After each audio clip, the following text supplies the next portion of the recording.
सुपड़ खाई यहाँ आकर के कुब्जा बनी है। सुपड़ खाई ऐसा विद्वानों के श्री मुख से सुनने के लिए मिला है। आज शैलेंद्री को देखा, मेरे कन्हैया ने दूर से आवाज लगाई, अरे सुंदरी, सुनती हो? सुंदरी नाम का सुंदरी।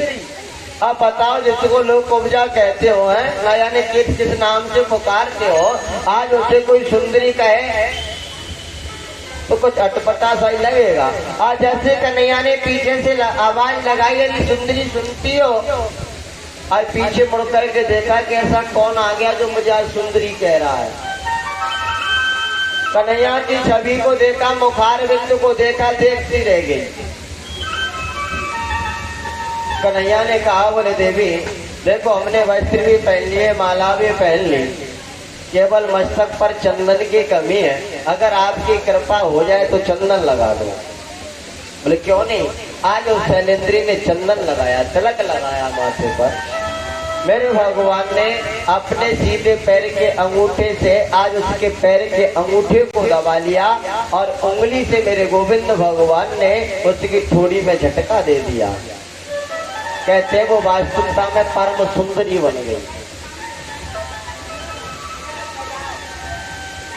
कुब्जा का सौंदर्य बढ़ाया मेरे गोविंद भगवान ने, क्योंकि आज कन्हैया मन में सोचते हैं, जिसने मस्तक पर तिलक लगा करके मेरे मस्तक की शोभा बढ़ाई है, और ऐसा व्यक्ति यदि मेरी शोभा बढ़ा करके है, भगवान ने उसको भी सुंदर बनाया है।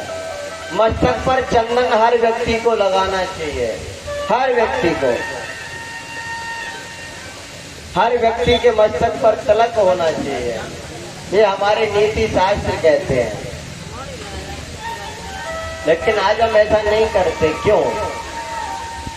अगर श्रोताओं चंदन लगाओगे तो कई फायदे होंगे, कई फायदे।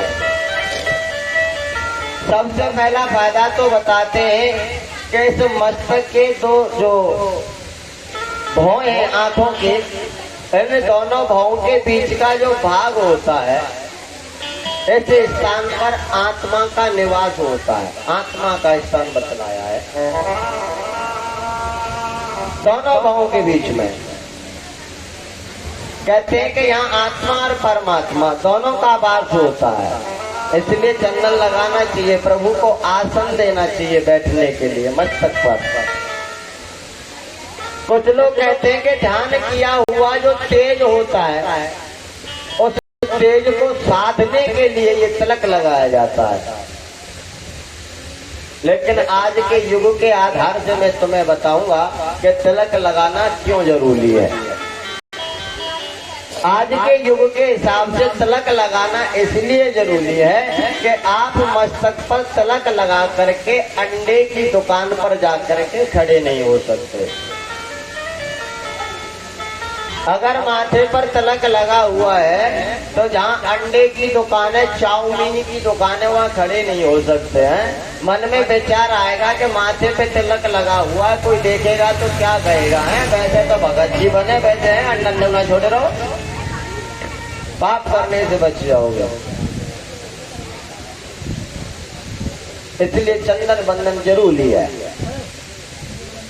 कहते हैं श्रोताओं। आज तिलक लगवाया, चंदन लगवाया मेरे गोविंद भगवान ने, वहां से आगे बढ़े हैं।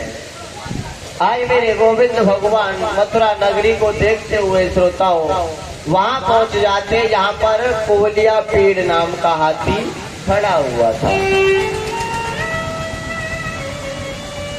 आज उस दुष्ट कंस ने कोवलिया पीड़ नामक हाथी को धनुष, यहाँ धनुष रखा हुआ है, उस मेन गेट पे खड़ा रखा है कि यहाँ से कन्हैया अंदर प्रवेश पाएगा और कोवलिया पीड़ नामक हाथी कृष्ण को मार देगा। लेकिन कहते हैं श्रोताओं मेरे गोविंद भगवान आगे बढ़े तो कई कई जगह तो मुझे ये लेख मिला है कि इस हाथी ने झुक करके कन्हैया को प्रणाम किया। लेकिन कई जगह ये भी लेख मिला है, विद्वानों का कहना है कि इस हाथी को मेरे गोविंद भगवान ने फेंक दिया था आकाश मार्ग में। कहते हैं श्रोताओं आज कुबलिया पीर नाम के हाथी के पास मेरे गोविंद भगवान पहुंचे, उसका उद्धार किया। उसका उद्धार करने के बाद में धनुष यज्ञ में पहुंचे मेरे कन्हैया, और आज खेली खेल में मेरे गोविंद भगवान ने उस धनुष को तोड़ दिया। उस धनुष को तोड़ दिया खेली खेल में। और जैसे धनुष टूटने की आवाज हुई दुष्ट कंस का सिंहासन हिलने लगा, क्योंकि कंस को ये मालूम था, पहले से ये जात था कि जो इस धनुष को तोड़ेगा वो मुझे नहीं छोड़ेगा। अब तो कहते श्रोताओ, धनुष को तोड़ने के बाद में मेरे कन्हैया जैसे कंस से मिलने के लिए जाते हैं, आज कंस ने चाणूर और मुष्टिक जैसे दो पहलवानों को आगे खड़ा किया। चाणूर मुष्टिक कहते हैं कृष्ण और बलराम से कि तुमने हमसे युद्ध करना होगा, लेकिन कन्हैया कहने लगे भैया अरे मामा हम युद्ध करना नहीं जानते, हम पर युद्ध करना नहीं आता। बोले तेरे पे युद्ध करना नहीं आता तो तूने भूतनाथ, सकटासुर, अगासुर, धेनुकासुर, बकासुर इत्यादि जैसे पहलवानों को कैसे मार दिया? हमसे युद्ध करना होगा। कन्हैया बलराम बार बार मना कर रहे, लेकिन चाणूर मुष्टिक नहीं मानते। मेरे गोविंद भगवान और बलराम भैया दोनों ने चाणूर और मुष्टिक के साथ में मल्ल युद्ध किया, और युद्ध करते करते मेरे गोविंद भगवान ने दोनों के प्राणांत निकाल दिए। दोनों मृत्यु को प्राप्त हुए। आज मेरे कन्हैया ने चाणूर और मुष्टिक को मारा है। आज कहते सुखदेव स्वामी कहते हैं राजन परीक्षित, जैसे चाणूर और मुष्टिक मृत्यु को प्राप्त हुए, आज उस कंस को मेरा कन्हैया काल के रूप में दिखाई देने लगा। कंस को कन्हैया काल के रूप में दिखाई दे रहा है। जाती रही भावना जैसी, जिसकी जैसी भावना होती है ना वैसा ही दिखाई देता है। कंस को काल दिखाई दिया, चाणूर मुष्टिक को पहलवान दिखाई दिया, और जितने भी मथुरा वासी थे जिसकी जैसी भावना थी उसी रूप से भगवान को देख रहे हैं।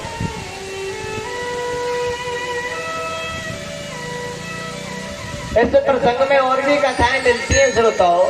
कहते हैं कि एक बार अर्जुन ने भी यही प्रश्न भगवान से किया था कि गोविंद क्या भूत योनि होती है, क्या प्रेत होते हैं? भगवान ने कहा बोले भाई ऐसे नहीं मानेगा, तुझे प्रमाण देना पड़ेगा।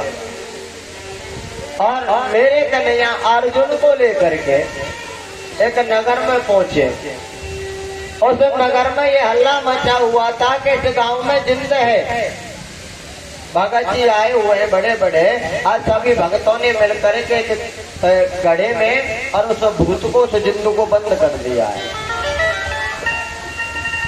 और घालने के लिए कहीं ले जा रहे हैं। कन्हैया कहते हैं अर्जुन से कि देख अर्जुन, ये सभी लोग भूत जिंद लेके जा रहे हैं, इसमें बंद करके इनसे तो कलश को ले ले और कलश को खोल के देख लेना कि आखिर भूत कैसा होता है, जिंद कैसा होता है। और अर्जुन ने जैसे उस कलश को लिया, सभी गांव में सभी भगत कह रहे हैं भूत है, जिंद है इस कलसिया में, इस कलश में। आज अर्जुन ने उस कलश को ले लिया कन्हैया के कहने पर के बोले अर्जुन देख इसमें भूत जिंद लेके जा रहे, देख ले भूत कैसा होता है। और जैसे अर्जुन ने उस कलश को लिया, जो कलश पे से जैसे एक पात्र रखा हुआ था, उस पात्र को उठाया श्रोताओं, तो उस कलश में कोई भूत नहीं, कन्हैया ही मुरली बजा रहे हैं, कन्हैया ही मुरली बजा रहे हैं। बोले अर्जुन देख लिया भूत कैसा होता है? बोले प्रभु देख लिया, जाती रही भावना जैसी है। बोले जो जिस भाव से मुझे देखता है, जिस भाव से पुकारता है, मैं उसी भाव से चला जाता हूँ।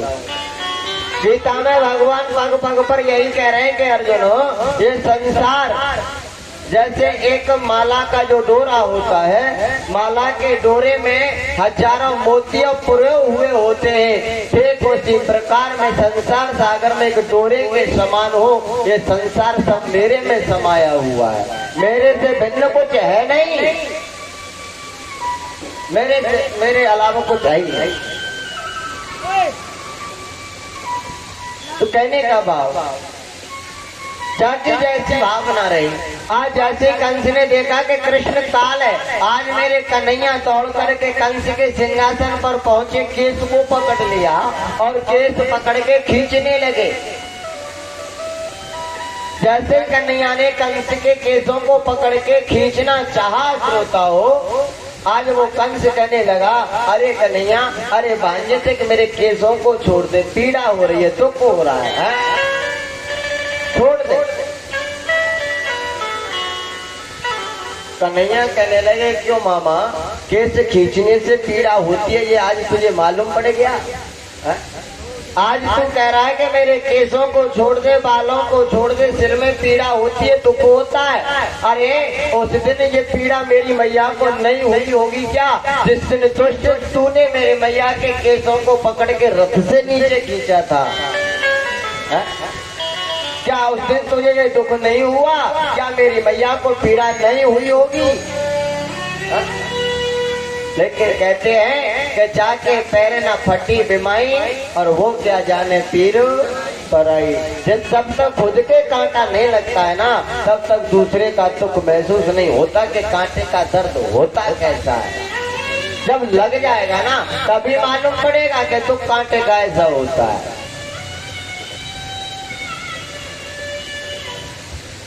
अब तो मेरे गोविंद भगवान उस दुष्ट कंस के केसों को पकड़ के खींच लेते, जमीन पर पटक दिया और कहते, सोताओ, एक मुक्के का प्रहार किया और उस दुष्ट कंस के प्राणांत निकल के मृत्यु को प्राप्त हो गया। और जैसे ही कंस मृत्यु को प्राप्त हुआ, कंस की पत्नी थी अस्थि और प्राप्ति। कंस की दो पत्नी थी जिनका नाम था अस्थि और प्राप्ति।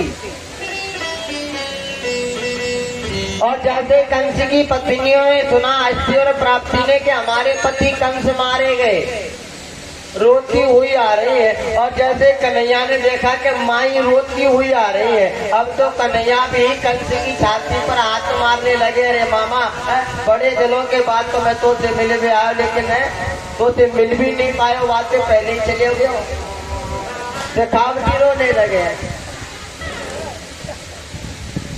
कहते श्रोताओ, आज कंस का उद्धार किया मेरे गोविंद भगवान ने। आगे बढ़ करके राजा उग्रसेन को कारागृह से मुक्त किया और उग्रसेन को राज्यगद्दी पर बिठाया गया। कहते हैं तीनों लोकन से न्यारी, बताते हैं ब्रज धाम को तीनों लोगों से। मैंने एक दिन और निवेदन किया था, तीनों लोगों से न्यारा इसलिए कहा गया है कि हर राज्य में, हर लोक में आज तक ऐसा होता हुआ आया कि बाप के बाद में बेटा ने राज्य किया है, बाप के बाद बेटा ने राज्य किया है। लेकिन मथुरा नगरी में ऐसा पहली बार हुआ है जो कि बेटा के बाद में बाप राज्य कर रहा है। उग्रसेन ने कंस के मरने के बाद में राज्य किया है, बाप ने उग्रसेन को राज्यगद्दी पे बिठाया। और उसके बाद में कहते हैं श्रोताओं, वसुदेव देवकी को कारागृह से मुक्त किया। मैंने एक दिन आपसे निवेदन किया था कि जैसे कंस को मालूम हो जाता है कि मेरे काल ने तो ब्रज में जन्म ले लिया, तो वसुदेव देवकी को छोड़ दिया था। लेकिन बाद में जब उसे मालूम हुआ कि जो कृष्ण है वो देवकी का ही पुत्र है, तो पुनः पकड़ लिया, कारागृह से मुक्त कराया। और कहते हैं श्रोताओ, आज मेरे गोविंद भगवान को मथुरा नगरी में 2-3 दिन हो गए पूरे, जो कह करके आए थे कल रहूंगा परसों आ जाऊंगा, पूरा टाइम हुआ। और जैसे ही टाइम हो जाता है, नंद बाबा कहने लगे, लाला कन्हैया एक चीज और, ये जो वसुदेव जी थे ना, ये वसुदेव जी बटेश्वर के थे, बटेश्वर के थे। कन्हैया का जो वास्तविक गांव है वो है बटेश्वर, वास्तविक जो गांव है कन्हैया का वो बटेश्वर है। कहते हैं श्रोताओ, आज कन्हैया मैया देवकी वसुदेव के साथ में रहने लगे। आज मैया ने अपने कन्हैया के, अपने बेटे के मुखार बिंदु को देखा है कब? 11 वर्ष 56 दिन के कन्हैया हो गए तब। आज 11 वर्ष 56 दिन के बाद में कन्हैया मिले मैया देवकी से। आज मैया ने लाला के मुखार बिंदु को देखा, लेकिन मैया की हिम्मत नहीं पड़ती कि लाला से क्या बोलूं, क्या कहूं, क्योंकि मैया को मालूम नहीं है मेरे लाला का स्वभाव कैसा है। माँ को मालूम नहीं है, क्योंकि बचपन तो माँ ने देखा ही नहीं। अब तो कहते हैं श्रोताओ, नंद बाबा ने कन्हैया से कहा कि लाला देखो, तेरी मैया यशोदा है ना, वो रो रही होगी, तेरी याद कर रही होगी, सभी गोप ग्वाल तेरी याद कर रहे होंगे, जो भी रह गए हैं। अब तो हमें चलना चाहिए, नंद बाबा ने कहा है। गोप ग्वालों ने कहा है कन्हैया से, कन्हैया अब तो चलना चाहिए। कन्हैया कहने लगे, बोले बाबा आप जाओ, मैं शीघ्र आने की कोशिश करूंगा, आप जाओ। जैसे कहा कि आप चले जाओ, मैं शीघ्र आने की चेष्टा करूंगा, कोशिश करूंगा। कहते श्रोताओ, आज गोप ग्वाल बाबा नंद दोनों पागल हो जाते हैं, रोते हुए बिलखते हुए चलने लगे, क्योंकि रहता कोई नहीं है कन्हैया के बगैर। सब चलने लगे, जाना है वृंदावन, लेकिन मन कहाँ रखा हुआ है? गोविंद के पास में। जाना वृंदावन था, लेकिन वृंदावन नहीं, गोवर्धन पहुंच गए। गोवर्धन पहुंच के होश आया तो लौट करके पुनः वृंदावन गए हैं। और रोते हुए बिलखते हुए चीखते हुए आज सभी गोप ग्वाल पहुंचे हैं। मैया यशोदा तो जब से कन्हैया आया तब से मैया यशोदा के तो अश्रु रुके ही, रोती रहती है, आंगन में बैठी बैठी रोती रहती है, कन्हैया की याद करती है। जैसे मैया यशोदा ने सुना नंद बाबा आ गए, गोप ग्वाल आ गए, आज मैया यशोदा दौड़ करके महलों से बाहर निकल के आई है। कन्हैया अरे लाला किधर है, अपना मुखार बिंदु तो देखा, पुकारने लगे। लेकिन वह कन्हैया होता तो मुखार बिंदु दिखाता, वह कन्हैया था ही कहाँ? इधर उधर देखती है कन्हैया, काफी देर हो गई लाला, अब तो अपनी मैया की आंख मिचोली मत कर। अरे तेरी मैया ना जाने कब से तरस रही है तेरा मुखार बिंदु देखने के लिए, तू इस बूढ़ी मैया को क्यों सता रहा है? अरे लाला जरा अपना मुखार बिंदु तो दिखा, कहाँ है, किधर है? लेकिन वह कन्हैया होता तो दिखता और दिखाता। नंद बाबा से पूछा, अरे तुम लाला से कहो तो सही, लाला कहाँ छुप गया है? कन्हैया से कहो। आज नंद बाबा कहने लगे, देवी कैसे कहो? अरे कन्हैया तो आया ही नहीं, कहूँ तो कैसे कहूँ? जैसे सुना के लाला नहीं आया, कन्हैया नहीं आया, आज श्रोताओं मैया यशोदा पछाड़ खा करके जमीन पर गिर जाती है और कन्हैया पुकारने लगी, हे लाला कन्हैया तूने ये अच्छा नहीं किया, बुढ़ापे में अपनी मैया को बेसहारा छोड़ दिया तूने। आज माँ रोती है, चिल्लाती है कन्हैया के लिए। जो गोपिकाएं कन्हैया का इंतजार कर रही थी, आज उन गोपियों ने सुना कन्हैया लौट कर के नहीं आया, आज वो गोपी भी फूट फूट